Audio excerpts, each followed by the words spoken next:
शेतकऱ्यांसाठी आनंदाची बातमी. नमो शेतकरी महासन्मान निधी योजनेबाबत शासन निर्णय लवकरच जारी होईल. शेतकऱ्यांच्या खात्यावर निधी जमा होणार आहे. कृषी मंत्री दत्तात्रय भरणे यांनी ही माहिती दिली. राज्यातील शेतकऱ्यांसाठी आज दिवसभराच्या सकाळच्या ठळक व झटपट बातम्या. शेतकऱ्यांसाठी अतिशय महत्त्वपूर्ण अपडेट आहे, त्यामुळे व्हिडिओला कुठे स्किप न करता शेवटपर्यंत बघा. बीटी कापूस बियाण्यांचे दर राहणार जैसे थे. उद्योगांच्या दरवाढीच्या मागणीला नकार देण्यात आलेला असून शेतकऱ्यांना मोठा दिलासा मिळतोय. बियाणे वापरण्याबाबत केंद्र सरकारचा पवित्रा. खत बाजारामध्ये खतकट टंचाईच्या अफवेमुळे साठा करण्याकडे कल वाढलेला असून जादा दराने विक्री केली जाते. काळा बाजार लिंकिंगला उतारलेली आहे. सूक्ष्म सिंचन योजनेमधून अनुदानाची गळती. संच तपासणीसाठी राज्यभर मोहीम. बोगस मोका तपासणी आधारे अनुदान वाटप होत असल्याचा संशय व्यक्त होतोय. तेंदूपत्ता दरामध्ये यंदा 750 रुपयांची वाढ झालेली असून यंदा एल निनोचे संकट असल्यामुळे खरीपामध्ये अनेक अडचणींना तोंड द्यावे लागते. पीक विम्यासाठी शेतकऱ्यांचा निर्णायक लढा. महाराष्ट्र दिनी आंदोलनाचा इशारा देण्यात आला. मूर्तिजापुरामध्ये शेतकरी संघटनांची एकजूट. राज्यामध्ये 2335 स्वयंचलित हवामान केंद्रे कार्यान्वित करण्यात आले. स्मार्ट शेतीसाठी मोठे पाऊल उचलण्यात आले. अहिल्यानगर पुणे आघाडीवरती आहे.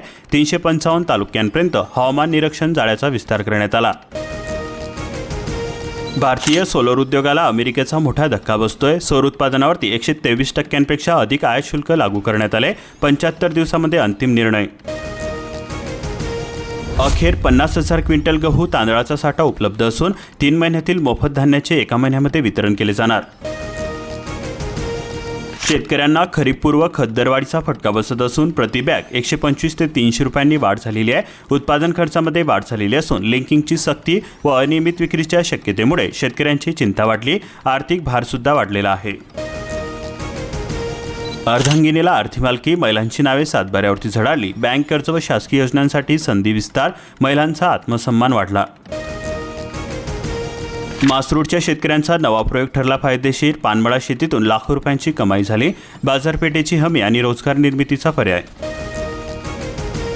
अकोल्यामध्ये सेतू केंद्राची तपासणी. वाशिममध्येही करा. जिल्हाधिकाऱ्यांना निवेदन देण्यात आले. सेतू पडताळणीमध्ये अनियमितता समोर येण्याचा अंदाज व्यक्त होतोय.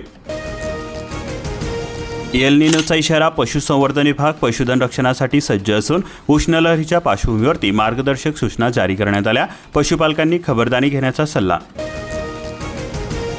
जमीन वन विभागाकडे सोपवण्याच्या हालचालींविरोधामध्ये शेतकरी एकवटलेले असून टेरका येथील शेतकऱ्यांचे तहसीलदारांना निवेदन देण्यात आले. नाचणी बीट सोयाबीनपासून बनवल्या. अंगणवाडीताईंनी शेकडो पाककृती. अध्यक्ष सभापती व जिल्हा परिषद सदस्य भरावल्या. पोषण पंधरवड्याची झाली सांगता. अवकाळी पावसाने शेतकरी अडचणीमध्ये सापडले. मदतीची गरज आहे. आमदार अभिजित पाटील म्हणाले. खरीपपूर्व आढावा बैठकीमध्ये शेतकऱ्यांकडून मागणी केली जाते. नीरा खोऱ्यातील धरणांमध्ये सध्या 39.43% इतका पाण्याचा साठा. शेतकऱ्यांना मोठा दिलासा मिळतोय. गतवर्षीच्या तुलनेमध्ये यंदा साठा समाधानकारक आहे. शेतीपंपांच्या सुरळीत वीज पुरवठ्यासाठी शेतकऱ्यांनी अर्धा तास रोखला रस्ता. करकम वीज वितरण केंद्रांतर्गत 4 दिवसांमध्ये वीज पुरवठा सुरळीत करण्याचे दिले आश्वासन. कंदर परिसरामध्ये वादळी वाऱ्यासह पावसाने केळी उत्पादकांचे मोठे नुकसान केलेले आहे. 819 महाविद्यालयांमध्ये 85,300 विद्यार्थ्यांना मिळेल 11वीमध्ये प्रवेश. 11वी प्रवेशाचे काउंटडाऊन झाले सुरू. 10वीच्या निकालाची प्रतीक्षा आहे. शस्त्रक्रियेनंतर ऊसतोड मजूर महिलांवरती जमिनीवरतीच उपचार. कुटुंब कल्याण शिबिरामध्ये वेडा केंद्रामध्ये महिलांची परवड होते. जायकवाडी येलदरी जलविद्युत प्रकल्पाचे पुनर्जीवन क्षमता वाढणार. 9 वर्षांपासून बंद जायकवाडी जलविद्युत प्रकल्प सुरू होणार. मेमध्ये वाढणार उन्हाचा जोर. अकोल्यामध्ये 45 अंश तापमान असून काही दिवसांमध्ये हवामानामध्ये काही प्रमाणात दिलासा मिळण्याची शक्यता वर्तवली जाते. पाणीपुरवठा योजनांची कामे गळती होणारच नाही हे उद्दिष्ट ठेवून करा. विभागीय आयुक्तांची पहिली बैठक पाणीपुरवठ्याची. मिशन मे 2026 साठी दोन्ही आयुक्त हजर. परतूर तालुक्यामध्ये उन्हाळी कामांना वेग आलेला असून ट्रॅक्टरसह जेसीबीला सुद्धा पसंती मिळते. शेतांमध्ये नांगरणी वखरणी शेताचे सपाटीकरण बांधबंदिस्ती कामांना वेग आलेला आहे. वेळेवरती मजूर सुद्धा मिळेना. उन्हाळी मिरची लागवडीला वेग आलेला असून एकरी 57,800 रुपयांचा खर्च होतोय. 25% यंदा मिरची लागवडीमध्ये होणार वाढ. खिशामधून भरले 3,800, पदरामध्ये पडले 1,100 रुपये. दाभडीतील शेतकऱ्यांमध्ये नाराजी व्यक्त होते. विमा कंपनीच्या धोरणांमुळे बळीराजांच्या आशांवरती पाणी फिरले. एसटी बसचे विद्रुपीकरण होते. फुकटच्या जाहिरातींना आता आळा कधी बसणार? अनधिकृत जाहिरातदारांवरती फौजदारी कारवाई होणार. अधिकाऱ्यांनी पाहणीला केली सुरुवात. धर्माबादची मिरची साता समुद्रापार, तिकीटाचा उडला ठसका. 350 रुपये प्रति किलोपर्यंत उसळी. स्थानिक महिलांना वाटली रोजगारांची संधी. अवकाळीने घेतले 12 बळी. 855 हेक्टरवरील पीक फळ मातीमोल झाले. 20 वादळी वारे आणि पावसाने केले मोठे नुकसान. धाराशिव जिल्ह्यातील 1,500 शेतकऱ्यांना मोठा फटका बसला. 1,607 शेतकऱ्यांचे झाले होते मोठे नुकसान. बळीराजाच्या खिशावरती फिरला महागाईचा नांगर. वालवड परिसरामध्ये मशागतीची लगबग सुरू आहे, पण डिझेल दरवाढीने हवालदिल झालेले आहे. खर्च वाचणार असून आता धान्यासह रेशनवरती साडीसुद्धा मिळणार. 3,378 साड्यांचे वाटप मागील वर्षी करण्यात आलेले होते. पीक विमा भरपाई 481 कोटी अपेक्षित असून शेतकऱ्यांची बोलवण ही 100 कोटींवरती करण्यात आली. परभणी जिल्ह्यामध्ये प्रधानमंत्री पीक विमा योजनेमध्ये आतापर्यंत केवळ 75 कोटी रुपये मंजूर करण्यात आले. रासायनिक खतांची दरवाढ शेतकऱ्यांच्या बोकांडी बसते. युद्धाचा फटका बसतोय. दरामध्ये 10.84 ते 87.71% वाढ झालेली आहे. वीज पुरवठ्यामध्ये खंड, शेतीचे मोठे नुकसान होते. नवीन पानखेल शिवारामध्ये वीज उपलब्ध करा, शेतकऱ्यांकडून मागणी केली जाते. कांदा व संत्रा या पिकांना पाणी मिळत नसल्याने पिके कोमामध्ये गेली. कापसाची चमक वाढलेली असून शेतकऱ्यांच्या घरामध्ये अंधारच आहे. व्यापारी होत आहेत मालामाल, शेतकरी बेहाल. 7,600 रुपये प्रति क्विंटल दर मिळतोय. कांद्री, धुसाळा, काटी परिसरामध्ये सिलेंडर टंचाई. गृहिणींना चुलीवरती परतण्याची वेळ आलेली आहे. पुरवठा व्यवस्था कोलमडलेली असून नागरिकांना मुख्य एजन्सीकडे मारावे लागत आहेत हेलपाटे. महागाईने दुधाचा धंदाच नासला. पशुखाद्यामुळे आता खिसा साठला. शेतकऱ्यांच्या कष्टाला मिळत नाही मोबदला. गडचिरोली जिल्ह्यामध्ये दुग्ध व्यवसाय कोसळण्याच्या मार्गावरती आहे. कडक उन्हामुळे तेंदूपत्ता जोमात असून गतवर्षीपेक्षा वाढणार उत्पादन. गडचिरोली जिल्ह्यामध्ये ग्रामीण नागरिकांच्या आशा झाल्या पल्लवीत. महिनाभर उपलब्ध होतो गावावरतीच रोजगार. शेतकरी संकटामध्ये सापडलेले असून महिना उलटला तरी खरीप धानाचे चुकारेच मिळेनात. शेवटच्या टप्प्यामध्ये धान दिलेल्या प्रत्येक शेतकऱ्याचे पैसे विनाविलंब अदा करावेत अशा प्रकारची मागणी त्यांनी केलेली आहे. धानासाठी 24,500, कापसासाठी 35,000 रुपयांपर्यंत एकरी पीक कर्ज. 10 ते 25% दरवाढ. गडचिरोली जिल्हा समितीकडून 2026-27 हंगामाचे नवीन कर्जदार जाहीर. गोंदिया जिल्ह्यामध्ये 31% साठा. जलसंकट गळत असून मध्यम प्रकल्पाचा घसा हा कोरडाच आहे. बहुतांश प्रकल्पामध्ये 40%च्या आत साठा उपलब्ध. कृषी केंद्र 27 पासून बेमुदत बंद असणार. खरीपाच्या तोंडावरती शेतकरी संकटामध्ये सापडला. विविध मागण्यांकरता मापदा आक्रमक झालेली आहे.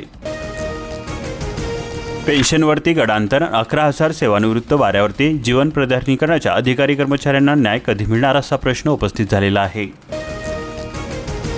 युरियाची अनधिकृत विक्री. कृषी केंद्र चालकांविरुद्ध गुन्हा दाखल करण्यात आला. शेतकऱ्यांना बिले दिलीच नाही. कृषी विभागाच्या तपासणीमध्ये पितळ उघडे पडले. यवतमाळ जिल्ह्यातील बोगस बियाण्यांना रोखण्यासाठी टोल फ्री क्रमांक. बिलांवरती पिकांचे नाव, वाण, लॉट क्रमांक पाहावा लागणार. वडवाचा केळीबागांना फटका बसत असून झाडे कोसळलेली आहे. शिरोड तालुक्यातील हे चित्र आहे. झाडे कोसळली, घरावरील पत्रे उडाली, होर्डिंग्स तुटून लगतच्या उच्च दाब विद्युत तारांवरती कोसळले. वादळी वाऱ्याने इमारतीवरील पत्रे उडाली. सावंतवाडीमध्ये मध्यरात्री निसर्गाचे तांडव होते. झाडेही उन्मळून पडली. सुदैवाने जीवितहानी टळली, मात्र मालमत्तेचे लाखो रुपयांचे नुकसान झालेले आहे. सिंधुदुर्गामध्ये पीक कर्ज वितरणाची तयारी असून बळीराजाला मिळणार आर्थिक उभारी. जिल्हा बँकेसह बँकाकडून कर्ज पुरवठा. आंबा, कांजू व भात पिकांचा यामध्ये समावेश आहे.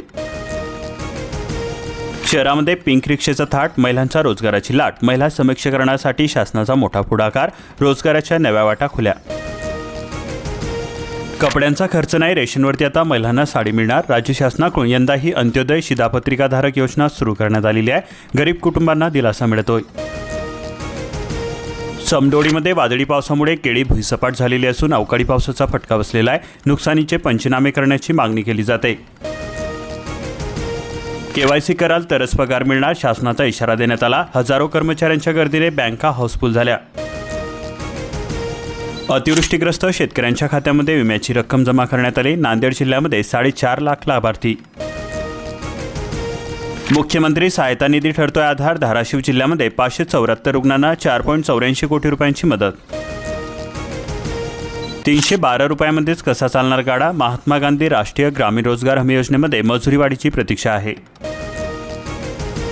कृषी निविष्ठा विक्रेत्याच्या सोमवारपासून जिल्ह्यामध्ये बेमुदत बंद. शासन धोरणाविरोधामध्ये तीव्र संताप. खरीपाच्या तोंडावरती शेतकऱ्यांवरती गंभीर संकट. सेंद्रिय शेतीकडे वाढता कल. शेणखताला आला सोन्याचा भाव. ग्रामीण अर्थव्यवस्थेला नवी उभारी. दीर्घकालीन उत्पादन क्षमतेमध्ये वाढ झालेली आहे. लासलगाव पिंपळगावमध्ये नाफेडकडून थेट कांदा खरेदी होणार. नव्या चाळींमुळे चर्चांना उधाण आलेलं आहे. शेतकरी वर्गामध्ये मोठी उत्सुकता. केमच्या पठारामध्ये वादळासह गारपिटीचा तडाखा बसलेला आहे. आंबा कांदा भुईसपाट झाले. लाखो रुपयांचे नुकसान. शेतकरी मदतीच्या प्रतीक्षेमध्ये आहे. तातडीने पंचनामे करा अन्यथा आंदोलन करू अशी शेतकऱ्यांकडून मागणी केली जाते. कारखानदारांच्या दारामध्ये बसून आंदोलन करणार. राजू शेट्टी म्हणाले, थकीत ऊस बिल प्रश्नी स्वाभिमानी आक्रमक झालेले आहे. शक्तीपीठबाबत शेतकऱ्यांची घेतली बैठक. शक्तीपीठकडून करोडोंची कमाई करण्याचा प्लॅन फसला. राजकीय नेते अधिकारी यांनी घेतल्या होत्या जमिनी. मार्ग बदलल्याने अनेकांचे पैसे पाण्यामध्ये गेले. शैक्षणिक खर्च वाढलेला असून तरी शिष्यवृत्ती ही तटपुंजीच आहे. स्कॉलरशिपच्या रकमेमध्ये वाढ होईना. विद्यार्थी व पालकांमध्ये उदासीनतेची भावना. ऐन उन्हाळ्यामध्ये 13,000 हेक्टर क्षेत्राला दिलासा मिळालेला असून कृष्णा कॅनॉलचे पहिले आवर्तन हे 30 एप्रिलपर्यंत. कराडसह सांगली जिल्ह्यामधील 50 गावांना पाणीपुरवठा होणार. शासकीय योजनांसाठी लॉटरी पद्धत बंद करा. वाळवा पंचायत समितीच्या सभेमध्ये मागणी करण्यात आली. अनेक गरजू गरीब लाभार्थी वंचित. निंबाळकर तलाव पाणी साठ्यामध्ये घट झालेली असून टेंभूचे पाणी तलावामध्ये सोडा. दिघंची परिसरातील शेतकऱ्यांकडून मागणी केली जाते. खोची परिसरामध्ये वादळी वाऱ्यांमुळे पिकांचे मोठे नुकसान झाले. आंब्यासह केळी पिकाला मोठा फटका बसलेला असून उत्पादक हवालदिल झालेले आहे. फळबाजाराला अवकाळी पावसाचा फटका बसलेला असून लिंबू कलिंगडसह काकडीचे भाव उधारले. गृहिणींचे बजेट कोलमडले. आंतरजातीय विवाहित जोडप्यांना 50,000चे अनुदान मिळणार. शासनाच्या आंतरजातीय विवाह योजनेअंतर्गत जातीय भेदभाव कमी करण्यासाठी उपक्रम. 3 महिन्यांमध्ये 80 शेतकऱ्यांनी आपली जीवनयात्रा संपवली. अवकाळी पाऊस, तटपुंजी मदत आणि कर्जाच्या ओझ्याखाली शेतकरी कोंडीमध्ये आहेत. अशाच प्रकारच्या महत्त्वपूर्ण बातम्यांसाठी आताच आपल्या चॅनलला सबस्क्राईब करून बेल आयकॉनला ऑलवरती सेट करा आणि हा व्हिडिओ जास्तीत जास्त शेतकरी मित्रांपर्यंत शेअर करा.